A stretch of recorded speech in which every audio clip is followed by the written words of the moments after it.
اعوذ باللہ من الشیطان الرجیم بسم اللہ الرحمن الرحیم۔ حضرت عیسیٰ علیہ السلام کا ایک عورت اور ایک حبشی کو زندہ کرنے کا معجزہ کچھ اس طرح سے ہے کہ بیان کیا جاتا ہے کہ بنی اسرائیل میں ایک شخص تھا جس کی بیوی نہایت حسین تھی، جس پر وہ اسرائیلی انتہائی فریفتہ تھا۔ چنانچہ جب اس عورت کا انتقال ہو گیا تو اس اسرائیلی کو بڑا صدمہ ہوا، بڑا قلق ہوا، اور ایک مدت تک وہ اس عورت کی قبر پر بیٹھا روتا رہا۔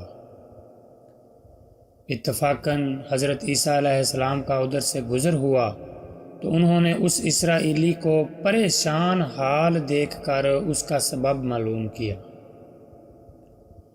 جب اسرائیلی نے اپنا واقعہ بیان کیا تو حضرت عیسیٰ علیہ السلام نے دریافت فرمایا، کیا تو چاہتا ہے کہ میں اس کو تیرے لیے اللہ کے حکم سے زندہ کر دوں؟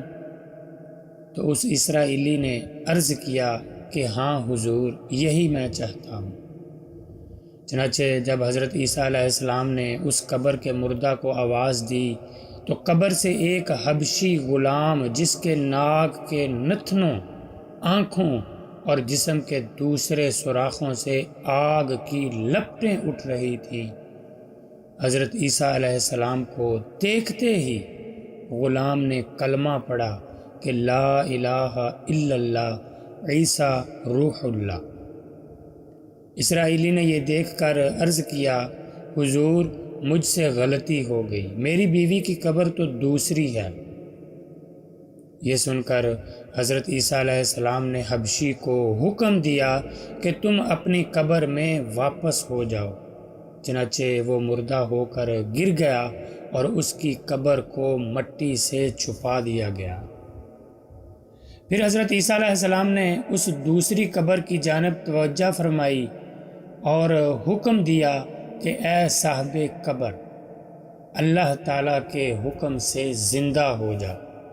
چنانچہ قبر پھٹی اور اس سے ایک عورت سر سے گرد جھاڑتی ہوئی باہر آ گئی، جس کو دیکھ کر اسرائیلی بولا کہ یا روح اللہ، میری بیوی یہی ہے۔ اور حضرت عیسیٰ علیہ السلام کے حکم سے وہ اسرائیلی اپنی بیوی کو ہمراہ لے کر واپس ہونے لگا، مگر عرصہ سے جاگا ہوا تھا، اس لیے اس پر نیند کا غلبہ ہو گیا اور اس نے بیوی سے کہا کہ تیری قبر پر گریہ زاری اور بیداری نے مجھے ہلاک کر دیا ہے، اس لیے میں چاہتا ہوں کہ کچھ دیر آرام کر لوں۔ بیوی کہنے لگی کہ ہاں، آپ آرام کر لیجئے۔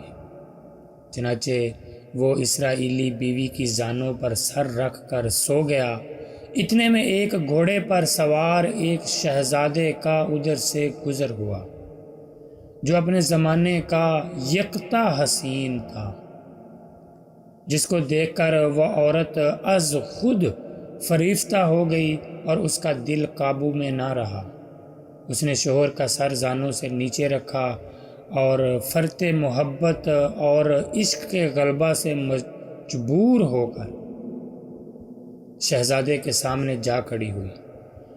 ادھر جیسے ہی شہزادے کی نظر اس پر پڑی، وہ بھی اس کو دیکھ کر اس پر فریفتہ ہو گیا اور عورت کی خواہش کے مطابق، عورت کی خواہش پر اس کو اپنے گھوڑے پر بٹھا کر لے گیا۔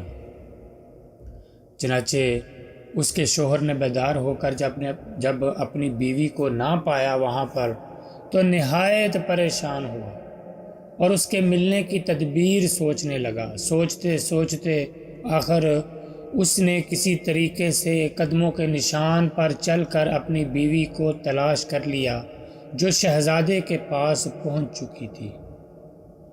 اس کو دیکھ کر اسرائیلی نے شہزادے سے عرض کیا کہ یہ میری بیوی ہے، آپ اس کو چھوڑ دیجیے۔ ابھی شہزادہ کچھ کہنے بھی نہ پایا تھا کہ اس عورت نے کہا، میں تیری بیوی نہیں ہوں بلکہ شہزادے کی لونڈی ہوں۔ جب شہزادے نے یہ بات سنی تو یہ سن کر شہزادہ اسرائیلی سے کہنے لگا، کیا مجھ سے میری لونڈی کو لینا چاہتا ہے تو اس نے کہا، خدا کی قسم یہ میری بیوی ہے جس کو میرے سردار حضرت عیسیٰ علیہ السلام نے مرنے کے بعد میرے لیے زندہ کیا ہے۔ ابھی یہ گفتگو ہو رہی تھی کہ اتفاقاً حضرت عیسیٰ علیہ السلام بھی وہاں تشریف لے آئے، جن کو دیکھ کر اسرائیلی کہنے لگا، یا روح اللہ، کیا یہ میری وہ بیوی نہیں ہے جس کو آپ نے میرے لیے زندہ کیا ہے؟ تو حضرت عیسیٰ علیہ السلام نے فرمایا کہ ہاں، یہ وہی ہے۔ یہ سن کر عورت کہنے لگی کہ یا روح اللہ، یہ شخص جھوٹا ہے، میں تو اس شہزادے کی لونڈی ہوں۔ حضرت عیسیٰ علیہ السلام نے فرمایا، کیا تو وہ عورت نہیں جس کو میں نے اللہ تعالیٰ کے حکم سے زندہ کیا ہے؟ تو عورت نے کہا، یا روح اللہ، بخدا میں وہ نہیں ہوں۔ اس کے بعد حضرت عیسیٰ علیہ السلام نے فرمایا، جو جان اللہ کے حکم سے میں نے تجھے دی ہے اس کو واپس کر دے۔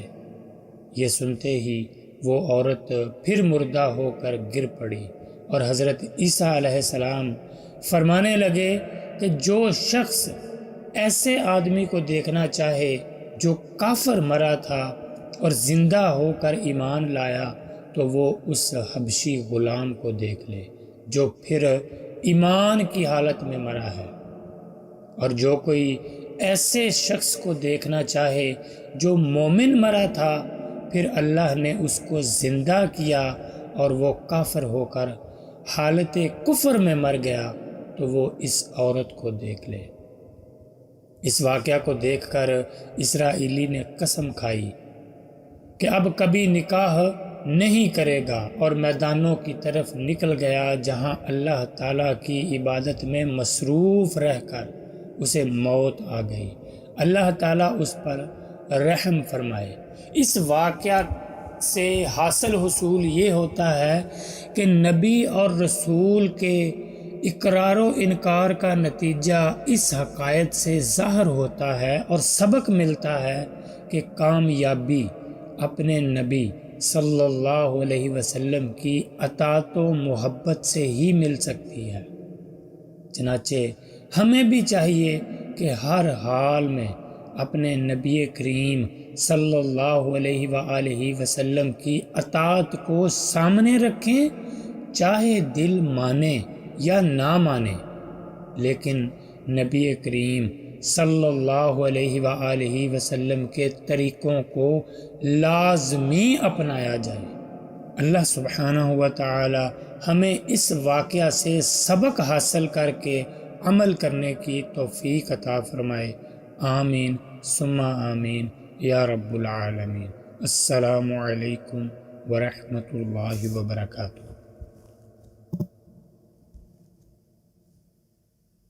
الصلاة